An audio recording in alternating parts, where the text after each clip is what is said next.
prijatelji iz crkve, prijatelji iz susjedstva. Evo smo se okupili na nečemu što smo dugo planirali, budući da je ove godine 120 godina od rođenja Vilima Svečnjaka, poznatog hrvatskog slikara, ali je za nas važnije da je imao nešto s Bolom. Ponosni smo da upravo u Galeriji Centra za kulturu Bol možemo slaviti tako veliku obljetnicu. Točan datum rođenja je 12.7. Tako da ćemo možda ponoviti jedno lijepo događanje i na taj dan.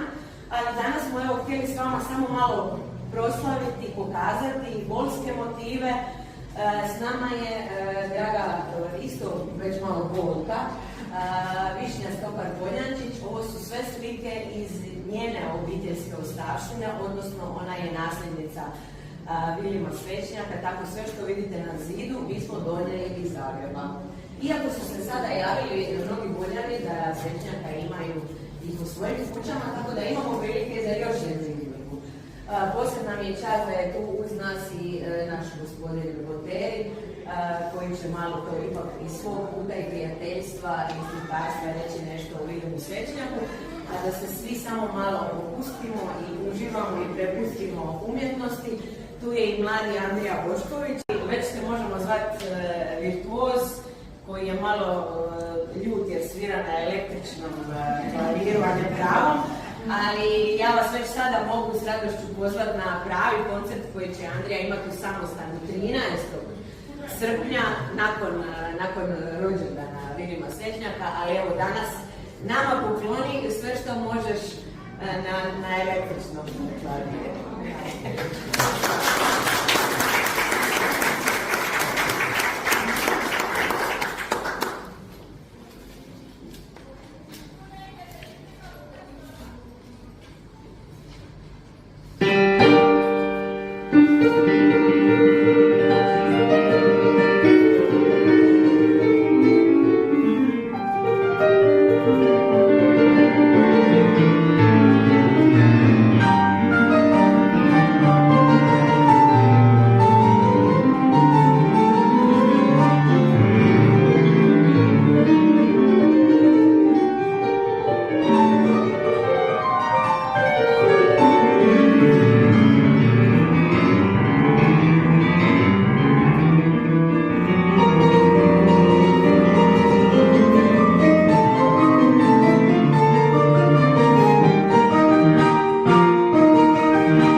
šumana, ali ja sam nekako znala da on svira na pamet, stavila sam jednog svećnjaka i to baš sliku koja se zove Zapis, tako da možete zamisliti da je Andrija onda svirao i svećnjaka. Hvala.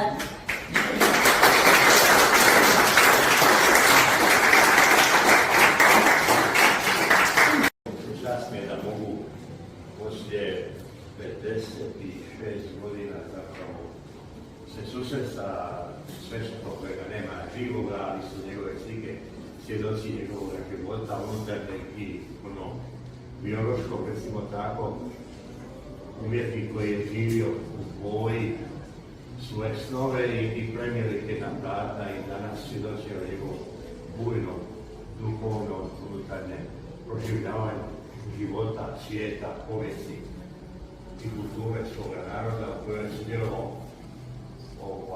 vrlo intenzivno i kreativno. Imo Marinković koji je neizvjesna za kulturu braća i bola pa i hrvatske kulture učinile mnogo.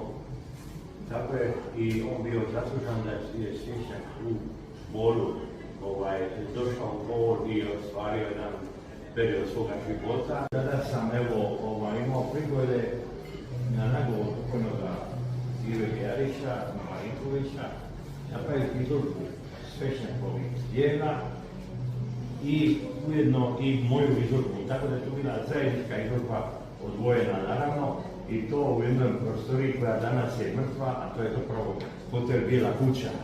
I u tom atriju dole smo imali tu izložbu. Ja imam sačuvan samo plakat, ja nije bilo takavo da bili smo vrlo doba oskudni na početku djelovanja našega u Bolu. Nikad o jednoj umjetnosti nije kazana zadnja riječ i uvijek umjetnost daje mogućnost za nove interpretacije, pa i vaša posjeta večeras također i vi ste pozvali zapravo na doživljaj i interpretaciju ovoga djela i neka ostane nezaboravan utisak na vas kao što ostaje i na mene i na svakoga koje otvorenoga srca i nekakvoga, recimo tako, znanja o umjetnosti, jako je dobro sporna riječ, jer je umjetnost ipak čudom, ostajemo u tom slučaju pred umjetnosti, znači nego i znanje.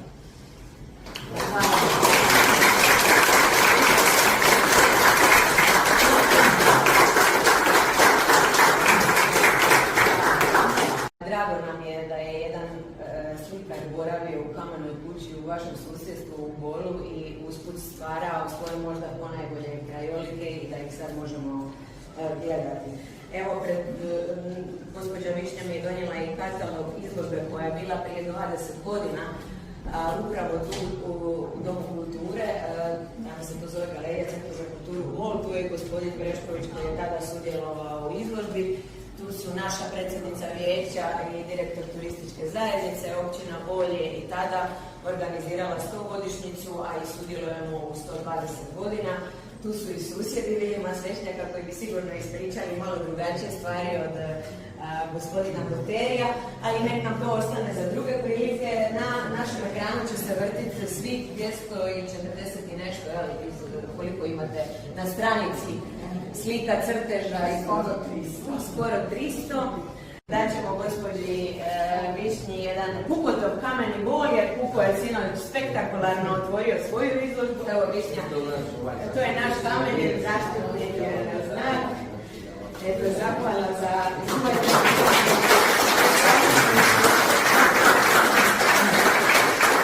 vi se sad posvetite dijelima našem domijeku i piću. Gospođo Višnja, imate nešto? Ja se zahvaljujem Centru za kulturu na organizaciji ove izložbe. Ja sam zapravo bila iznenađena kad ste rekli da ćete ju organizirati. Nisam vjerovala jer ja znam kako to teško ide. Ja sam u Zagrebu bila organizirala u veljači izložbu i to je dosta komplicirano, ali kako se kaže, meni brak ne da mira, pa si uvijek daje nekog posla i tako. Mogu ja čuvam tu baštinu, što uopće nije jednostavno, jer ja nemam i to je uvijek zasluge po raznim adresama i tako. Možda nas pita da uzmemo sliku. U svakom slučaju ponosni smo eto da je 120 godina i upravo u mjesecu srpnju kad se Biljub Svežnjak rodio, da je bio 37. polskog ljeta i ciklusa ljetnih izložbi. Hvala gospodinu Boteriju, vama, našem dragom Andriji, vidimo se na njegovom koncertu u Samostanu, prošetajte slobodno i vidimo se kod šanka ili ispred. Tako da, hvala vam svima što ste došli.